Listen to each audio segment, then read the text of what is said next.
Buenas tardes. Hoy voy a presentar la biografía de Policarpa Salabarrieta. Nací el 26 de enero de 1793. No estoy muy segura. Pudo ser en Tabio o en Mariquita, pero a mí me gusta decir que soy de Guaduas. Mi mamá se llamaba Marianita. Ella era ama de casa. Le gustaba mucho bordar y cantar. Las monjas se lo enseñaron. Ella siempre se escapaba de misa. Iba a comer guayabas maduras, se sentaba debajo de un naranjo y se las comía hasta que le dolía la barriga. Mi papá, Joaquín Salabarrieta, entregaba correo de un pueblo a otro, aunque también era comerciante. En un pueblo compraba alpargatas y en el otro los vendía. En un pueblo cosechaba algo y en el otro el producido lo vendía. Mis padres se conocieron en un guayabal. Mi abuelo les propuso que se casaran y un año después tuvieron a mi hermana mayor, Catarina. Tuvieron primero 5 hijos, 2 de ellos murieron, pero para alegría de ellos nací yo. Ellos, no contentos con los hijos que ya tenían, tuvieron 3 hijos más. Éramos 9 hermanos, pero mi hermana mayor decía que yo era la preferida porque era chistosa y atenta.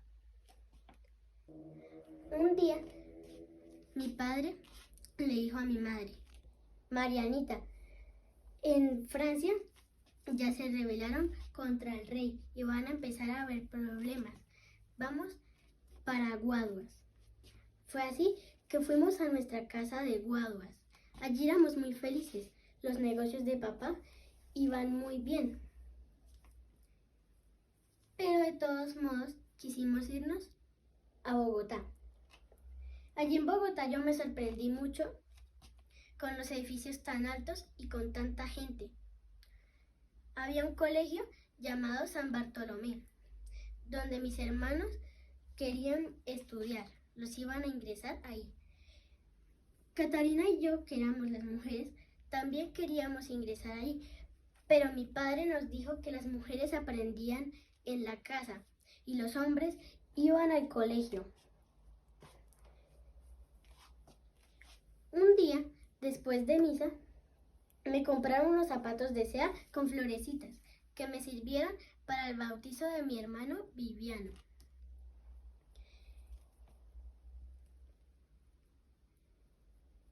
Mi madre empezó a enfermar, vomitaba sangre y le salían puntos en el cuerpo.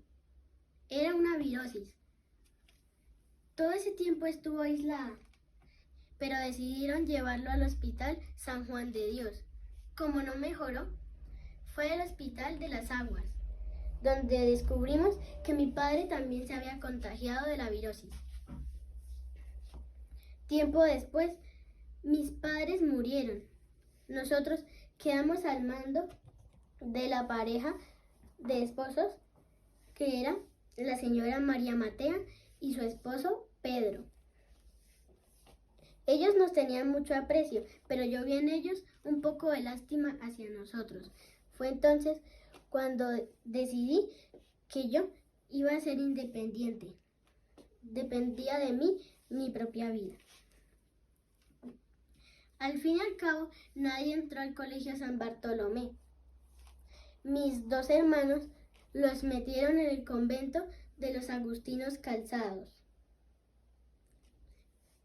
En 2 años, mis otros 2 hermanos crecieron y se fueron a trabajar a la finca, cuidando vacas y sembrando papa.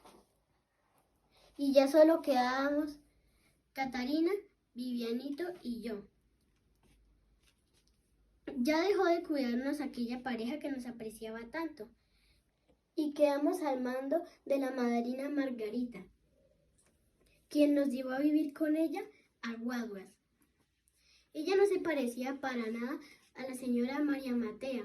Tenía los brazos fuertes y una mirada altiva, y era de tanto esfuerzo. Ella se paraba temprano a moler montañas de maíz que nos servía para comer y para preparar chicha. Preparaba las velas para la noche. Se sentaba, recibía visitas, se sentaba a bordar hasta que la luz lo permitía. Ya en la noche, cuando estaba todo oscuro, nos llamaba a Viviano y a mí. A Viviano lo sentaba en sus piernas y a mí me daba un libro para que lo leyera, ya que ella y ninguna de las mujeres de Guaduas sabía ni leer ni escribir. Una tarde me pasó una carta de parte de su esposo para que se la leyera, donde él le escribía que le había tocado matar a unos españoles y que estaba encarcelado en Cartagena.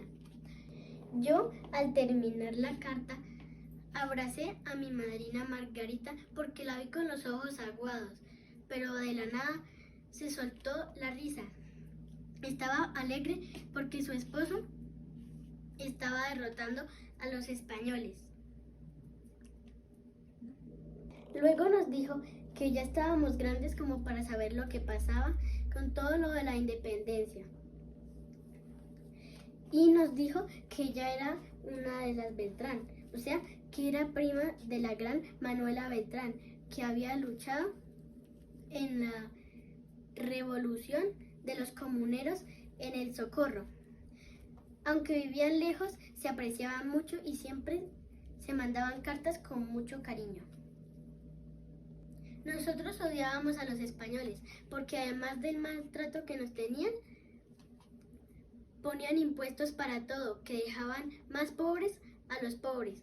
La gente ya estaba cansada de dar y dar impuestos, así que empezaron a hacer huelgas y se armaron dispuestos a hacer una guerra. 20 años después de la rebelión de los comuneros, comprendí que la carta que había enviado el esposo de mi madrina Margarita era una buena noticia. La gente estaba aprovechando que los ejércitos de Napoleón habían capturado al rey español y entonces sin un rey no había un virrey. Eso se preguntaba a la gente.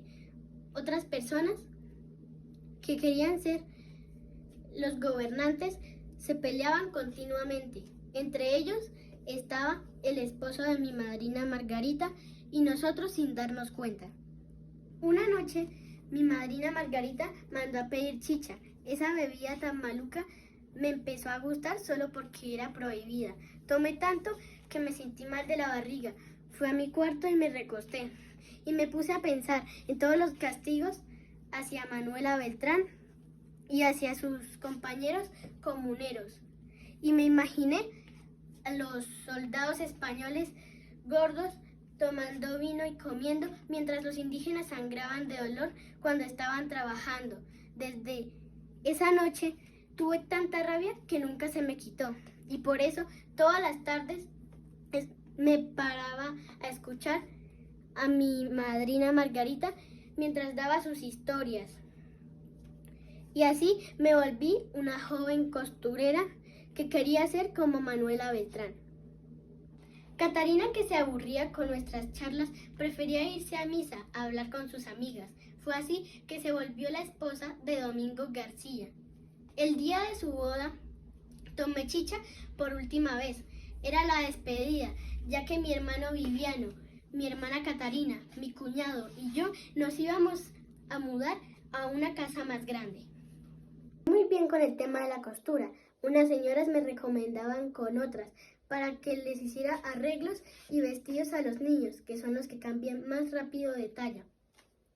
Ellos me invitaban a tomar onces. Me encariñaba con los niños y con sus familias. También me pedían que les diera clases de guitarra, canto y lectura. En 1812, hombres de todas las edades se hicieron en el ejército de Nariño. No importaba si no sabían disparar, se les daba fusiles y bayonetas. Si tenían, las debían llevar. Y si no tenían, luchaban con palos, piedras o inclusive con las uñas. A ellos se les pagaba un salario y se les daba alimento.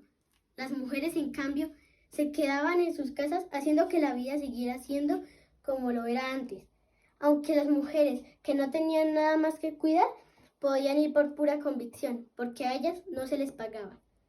Domingo y Viviano se unieron al ejército de Nariño. Catarina y yo nos quedamos aburridas y melancólicas. Todas mis amistades de Mariquita se habían ido, así que eran pocas las costuras y las clases. Por eso el dinero alcanzaba escasamente para el alimento. A Catarina y a mí no nos gustaba estar encerradas como a las demás mujeres, así que salíamos a convidar a nuestra madrina Margarita a la plaza, al atrio de la iglesia, donde comíamos mandarina y fumábamos tabaco. No era bien visto una mujer fumando tabaco, pero ni a la madrina Margarita, y mucho menos a nosotros, nos importaba eso. Ella nos contaba que todas las mujeres Beltrán en El Socorro armaban tabaco y después lo vendían de pueblo en pueblo. Por fin, algo emocionante. Un martes de lluvia llegaron a la casa el padre Francisco y su mayordomo, con noticias de Domingo y Viviano, de Alejo y un tal Arcos. El padre, mientras que Antonio Nariño pasaba por Honda, se unió al ejército, pero no para luchar, porque no traía ningún arma. Él se unió para ayudar a los enfermos y bendecir a los muertos. Allí se encontró con mi cuñado, mi hermano y Alejo. Alejo Sabaraín era un joven que desde muy pequeño había estado enamorado de mí. Cada vez que iba a Mariquita me decía que fuera a su casa a pasar el rato con su familia y me hacía tocar la guitarra. No puedo decir que me disgustara, pero tampoco me veía casada con él. El tal José María Arcos se me presentaba en cartas como amigo y gran admirador. Pero el muy hablador ni siquiera me conocía. Los dos me mandaban cartas con rimas de amor. Tremenda guerra estaba sucediendo y ellos dos jugando a la galantería. Una noche, el padre Francisco y su mayordomo se quedaron hasta la madrugada en nuestra casa y nos contaron que en Pasto apresaron a Antonio Nariño y lo llevaron para España para ser juzgado. A Viviano y Alejo los iban a condenar a muerte, pero el sargento Morillo dijo órdenes de indulto. Es decir, que les perdonaba la vida con tal de que fueran al otro bando. Policarpa les dijo: no sé qué es peor, si morir sin ver el resultado de todo el esfuerzo hecho, o vivir para servir al otro bando, en contra de sus hermanos. El padre Pacho, aparte de traer las cartas para Policarpa, también vino a pedir ayuda por los hermanos Almeida para que los ayudaran a escapar de la cárcel que estaban en Bogotá. Antes de irnos a dormir, Manuel le dio un codazo al padre para que nos contara lo que faltaba, y era que Domingo había muerto y que Viviano había escapado de la cárcel para sepultar a Domingo. Días después, Viviano llegó a Guaduas, donde se encontró con Catarina, que estaba muy triste debido a la muerte de Domingo. Se abrazaron, lloraron y Catarina dio la noticia de que se iba para el convento a entregar lo poco que quedaba de su alma al Señor. Inventé una forma para entrar a la cárcel y con artimañas femeninas distraje a los guardias mientras que los hermanos Almeida abrían la celda por adentro y buscando por dónde ir hacia Bogotá. Fueron llegando amigos que necesitaban ayuda porque eran de la revolución. Nosotros les cortamos el pelo, les cambiamos la ropa y contactamos conocidos que podrían cambiarle el pasaporte y podrían ir así hacia Venezuela.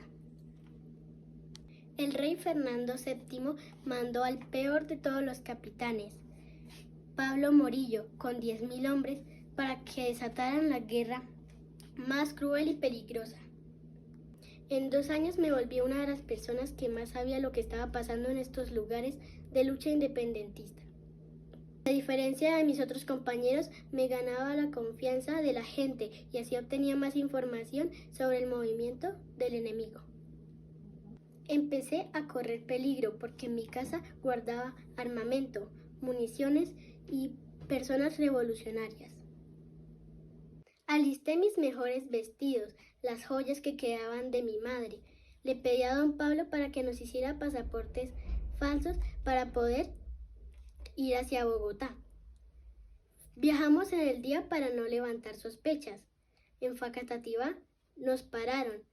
Yo disimulé ser una valenciana y mi hermano se hizo el enfermo y se quedó callado. Por eso fue que nos dejaron pasar. Ya en Bogotá llegamos a la casa de Andrea Ricaurte. Ella acababa de enviudar, pues su esposo lo habían matado en guerra y tenía un bebé en brazos. Su casa era humilde, pero era bien amoblada. Era el centro de organización. Ella también era amiga de los hermanos Almeida y conocía también a nuestros hermanos frailes, así que nos tuvo mucho cariño. Ella nos recomendó amigas para que cosiéramos y le sacáramos información. Llegó Alejo con su amigo Arcos a preguntar que qué se me ofrecía.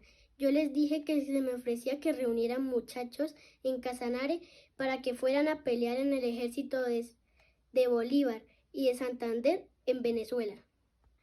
Le dije a Alejo Sabarain que como era simpático y tenía muchas amistades, que los convenciera para que se unieran a la revolución. Arcos, que no tenía fuerza en las manos para empuñar un arma, era el escritor del batallón y por eso le pedí el favor de que cada noche, después de las 6, nos encontráramos y él me entregara los informes que le habían hecho escribir. Tuvimos que cambiarnos de casa con Andrea Ricaurte, ya que un tal sargento Iglesias nos estaba siguiendo los pasos. Yo lo había visto siguiéndome por la plaza 1 o 2 veces. Tenía un informe, pero era malacaroso, con su mirada recelosa. Lo habían mandado Sámano, y Sámano es totalmente despreciable. Estaba acostumbrado a volver de la ciudad un campo de sangre. El odio de esos 2 hombres tenía nombre: Policarpa Salabarrieta. Con Andrea vimos que corríamos peligro, así que decidimos ya no salir. Pero una noche, el sargento Iglesias y sus soldados llegaron y tumbaron la puerta. Mientras que empezaron a insultarnos, yo le respondía con furia a sus insultos, mientras que hacía señas a Andrea de que entrara a mi cuarto y sacara unos documentos y los quemara en el fogón para que ellos no se enteraran. Después de 2 horas horribles de revisar la casa, los convencí de que no se llevaran a Andrea, pero sí me llevaron a Viviano y a mí a la cárcel. Pasé varias noches en un calabozo oscuro, con los pies encadenados, tirada en el suelo, hasta que un día, 14 de noviembre, me desperté muy animosa. El guardia me dijo que ese día era que me iban a juzgar, la junta militar. Yo preparé mis faldas, trencé mis cabellos, me lavé la cara, pues no quería verme mal ante Sámano y el sargento Iglesias, y seguramente les daría más rabia que una mujer bonita los escupiera. Cuando llegué al salón del juicio, me encontré con mi querido Joselito Arcos, Manuel, el asistente del padre Francisco, Alejo Sabarain y los demás, todos amoratados, flacos, vencidos, heridos, agacharon las cabezas cuando me vieron entrar. Y en ese momento sentí que algo del pecho se me caía, quitando toda la energía de mi cuerpo. 20 días antes los agarraron en Gacheta saliendo de la casa del padre que les iba a dar un dinero.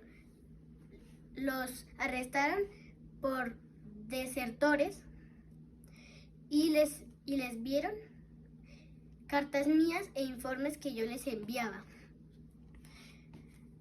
Alejo Sabarain les dijo mi nombre y la dirección en donde yo me encontraba. Me declararon culpable y me condenaron a morir por ser amiga de los guerrilleros que iban en contra del rey y por ser espía de los rebeldes me condenaron a morir ahorcada. Era un día gris y lluvioso. Ya habían alistado 9 banquillos y 2 horcas. Había gente que se paraba para ver el horrible espectáculo que era nuestra muerte. Ahí fue que comprendí que no importaba si era hombre o mujer, pero al final siempre quedaba un cadáver. No dejé que me confesaran. Caminé con la frente en alto hasta el banquillo, recordando que mi madrina Margarita me habría hablado sobre Manuela Beltrán. A las 11 de la mañana nos dispararon a todos. Las campanas de la catedral sonaron. Los hermanos Almeida se tomaron chocontal al enterarse de mi muerte y así hicieron arder en llamas todos las guarniciones españolas. Tuve la fortuna de ser recordada y mi muerte es vengada cada vez que una mujer joven e inteligente lucha por sus ideales políticos.